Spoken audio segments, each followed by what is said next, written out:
Blues singer ZZ Hill was born in Naples, Texas in 1935, and he spent quite some time as a musician before having success.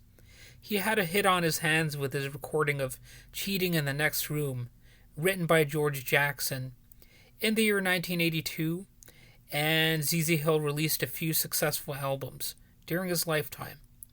The album Down Home stayed on the Billboard Soul Music charts for nearly 2 years, which is obviously pretty successful.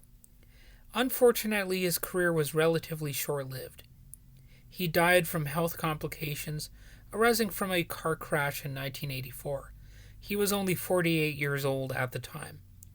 In case you couldn't guess, yes, his name was the inspiration for the band ZZ Top's name. Interestingly, ZZ Hill's moniker was inspired by B.B. King's name, and the top part of ZZ Top is a riff on the word king, which is positioned at the top of a monarchy. In other words, even if you've never heard ZZ Hill's music itself, you probably heard ZZ Top somewhere. If nothing else, maybe you watched the Back to the Future franchise, where ZZ Top appears in Part 3 as a musical group.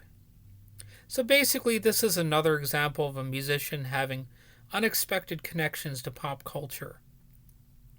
Admittedly, I was not particularly aware of ZZ Hill's music until recently, and even though he'll never be my favorite blues personality, I recognize his talent and prominent role in keeping the form alive. Also, quite obviously, his death tragically cut short his career. Had he lived a longer time, I've no doubt he would have had an even greater impact.